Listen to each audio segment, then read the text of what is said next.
The सोशियोपीडिया में आप सभी का स्वागत है। आज हम एक बहुत ही जरूरी टॉपिक पर बात करने वाले हैं, हमारा पर्यावरण और समाज के साथ उसका जो गहरा रिश्ता है।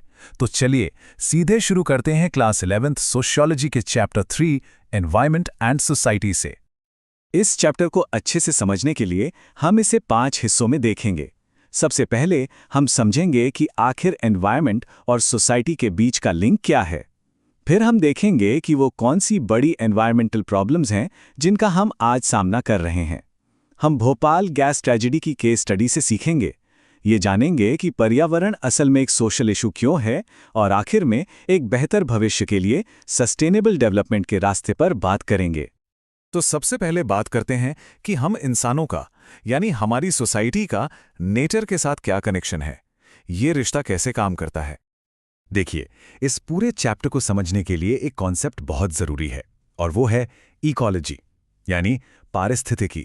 ये सिर्फ एक शब्द नहीं है, बल्कि ये वो पूरा जाल है जिसमें पहाड़, नदियां, पेड़ पौधे, जानवर सब कुछ एक दूसरे से जुड़ा हुआ है और हम इंसान भी इसी जाल का एक छोटा सा हिस्सा है। और ये जो रिश्ता है ना, ये कोई वन वे स्ट्रीट नहीं है, ये एक टू वे प्रोसेस है। एक तरफ नेचर हमें यानी सोसाइटी को शेप देता है, जैसे गंगा के मैदानों की उपजाऊ जमीन की वजह से ही वहां इतनी घनी आबादी और बड़े बड़े समाज बस पाए। और वहीं दूसरी तरफ हम यानी सोसाइटी नेचर को बदल देती है, जैसे हमारी गाड़ियों की डिमांड ने एयर पोल्यूशन, तेल के लिए लड़ाइयां और ग्लोबल वार्मिंग जैसी प्रॉब्लम्स खड़ी कर दी हैं। लेकिन आप जानते हैं, नेचर और सोसाइटी के बीच का ये जो लेन देन है ना, इसके नतीजे हमेशा अच्छे नहीं होते हैं। तो अब चलिए उन बड़ी बड़ी इन्वायरमेंटल चुनौतियों पर नजर डालते हैं जो इसी रिश्ते से पैदा हुई हैं। आज हमारे सामने कई तरह के संकट हैं। हमारे रिसोर्स खत्म हो रहे हैं, पोल्यूशन हर तरफ फैल रहा है, ग्लोबल वार्मिंग एक हकीकत है, जेनेटिकली मॉडिफाइड ऑर्गेनिजम्स के अपने खतरे हैं और साथ ही हैं नेचुरल और मैन मेड डिजास्टर्स। चलिए शुरुआत करते हैं सबसे पहली प्रॉब्लम से, रिसोर्स डिप्लीशन। रिसोर्स डिप्लीशन मतलब हमारे संसाधनों का खत्म होना। ये एक बहुत बड़ी सच्चाई है, चाहे वो जंगल हो, जमीन की ऊपरी उपजाऊ परत हो या जमीन के नीचे का पानी। हम इन सबको इतनी तेजी से इस्तेमाल कर रहे हैं जितनी तेजी से नेचर इन्हें दोबारा बना ही नहीं सकता, और इसका सीधा असर हमारी बायोडायवर्सिटी पर पड़ रहा है। अब जो दूसरी बड़ी प्रॉब्लम है वो है पोल्यूशन। ये हमारी हवा में जहर घोल रहा है, हमारे पानी को गंदा कर रहा है, और शहरों में तो नॉइज पोल्यूशन भी एक बहुत बड़ा खतरा बन चुका है। फैक्ट्रियों से निकलने वाला धुआं एयर पोल्यूशन का एक मेन सोर्स है, जो हमारी हेल्थ के लिए बहुत ज्यादा खतरनाक है। आपको अंदाजा है ये प्रॉब्लम कितनी बड़ी है? चलिए मैं बताता हूं। वर्ल्ड हेल्थ ऑर्गेनाइजेशन के हिसाब से सिर्फ एक साल में 2012 में एयर पोल्यूशन की वजह से दुनिया भर में 70 लाख लोगों की मौत हो गई। 70 लाख! ये कोई छोटा मोटा नंबर नहीं है, ये हमें बताता है कि सिचुएशन कितनी गंभीर है। अब ये जो खतरे हैं ना, ये सिर्फ किताबों की बातें या आंकड़े नहीं हैं।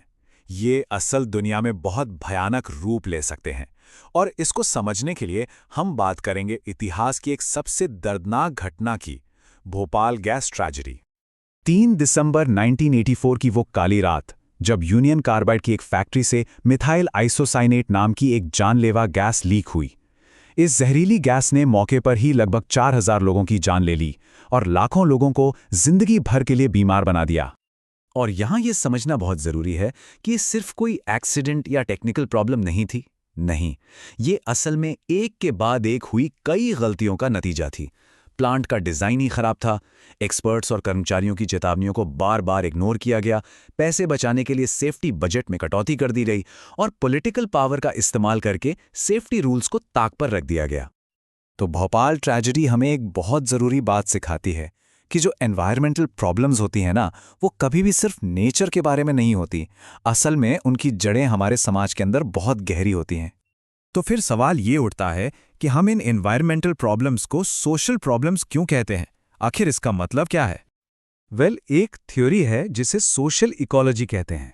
ये थ्योरी कहती है कि अगर हमें पर्यावरण की समस्याओं को सुलझाना है तो पहले हमें समाज के अंदर की प्रॉब्लम्स को ठीक करना होगा। जैसा कि मरे बुकचिन ने कहा है, हमारी ज्यादातर पर्यावरण से जुड़ी समस्याएं असल में गहरी सामाजिक समस्याओं से ही पैदा होती हैं, जैसे कि आर्थिक और सांस्कृतिक टकराव। सीधी सी बात है, समाज में जिसके पास पावर है, पैसा है, वो इन मुसीबतों से खुद को बचा लेता है। और जो गरीब हैं, जो मार्जिनलाइज्ड कम्युनिटीज़ हैं, उन्हें अक्सर इन पोल्यूशन फैलाने वाली फैक्ट्रियों के पास रहना पड़ता है। उनके पास खुद को बचाने के साधन भी नहीं होते। तो इस तरह जो सामाजिक असमानता है, वही पर्यावरणीय असमानता को जन्म देती है।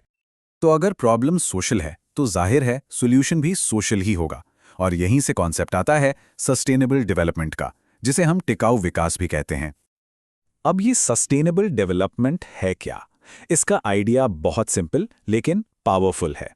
ये कहता है कि हमें आज अपनी ज़रूरतें ऐसे पूरी करनी चाहिए कि आने वाली पीढ़ियों को अपनी ज़रूरतें पूरी करने में कोई दिक्कत ना हो। मतलब एक बैलेंस बनाना, और ये भी पक्का करना कि विकास का फायदा दुनिया के सबसे गरीब लोगों तक पहुंचे।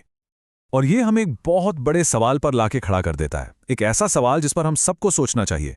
क्या हम सच में एक ऐसी दुनिया बना सकते हैं जो इंसानों के लिए बराबरी का मौका दे और साथ ही हमारे प्लैनेट के लिए भी सेफ हो? क्या ये मुमकिन है?